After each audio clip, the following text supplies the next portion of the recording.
अब episode number 2 में हम देखते हैं कि सुरीली को देखने के लिए लड़का और इसके माँ बाप घर पर आते हैं और पहली नज़र में देखने पर ही ये लड़की को पसंद कर देते हैं। उसके बाद दोस्तों इनको पता नहीं होता कि सुरीली चीज़ क्या है। अब सुरीली का जो बाप होता है उसको लड़का बिल्कुल भी पसंद नहीं आता और ये अपनी बीवी के कान में बोलता है कि मुझको तो ये लड़का बिल्कुल भी पसंद नहीं है, इसके दांत इतने बड़े हैं, शादी के बाद तो ये हमारी बेटी को कच्चा चबा जाएगा। तो इसकी माँ बोलती है अगर ये शादी नहीं हुई तो मोहल्ले के और लौंडे तुम्हारी बेटी को कच्चा चबा जाएंगे, उनको चबाने से अच्छा है कि इसका पति इसको कच्चा चबा जाए। अब सुरीली के माँ बाप को जिस बात का डर होता है सुरीली फाइनली वही कांड कर देती है। अब सुरीली इस लड़की से 5 मिनट अकेले में बातें करना चाहती है और उसके बाद दोस्तों ये दोनों लड़का और लड़की अकेले में बात करने के लिए बाहर खुले मैदान में आ जाते हैं।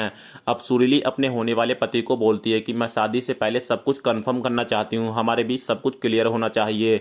तो ये लड़का हंसकर बोलता है कि तुम ठीक कहती हो क्योंकि आजकल धोखाधड़ी बहुत चल रही है। तो सुरीली इसको बोलती है ठीक है, अब तुम मुझको अपना दिखाओ और मैं तुमको अपनी दिखाती हूँ।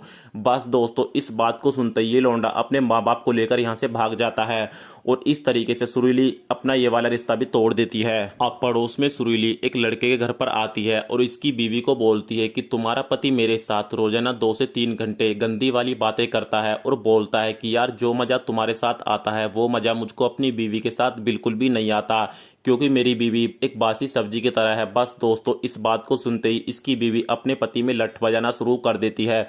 सुरीली इसको इसकी बीवी से इसलिए पिटवाती है क्योंकि अभी तक इसने सुरीली का पुराना हिसाब फाइनल नहीं किया। अब दूसरी तरफ हम देखते हैं कि पड़ोस की भाभी मौका देखते ही बबलू के कमरे में आ जाती है और बबलू को अपनी टपकती हुई जवानी का मजा देने के लिए जबरदस्ती करती है क्योंकि इसको पता होता है कि सारे मोहल्ले में बबलू ही कुंवारा लड़का बचा है और सभी लड़कों की शादी हो चुकी है और इसके साथ जो मजा आएगा वो मजा किसी और के साथ नहीं आने वाला। लेकिन बबलू भी अपनी भाभी को साफ बोल देता है कि भाभी मैं तुम्हारे साथ कुछ नहीं कर सकता, मैंने कसम खा रखी है कि मैं सुहागरात अपनी बीवी के साथ ही बनाऊंगा और वर्जिनिटी भी उसी के साथ लूज करूंगा।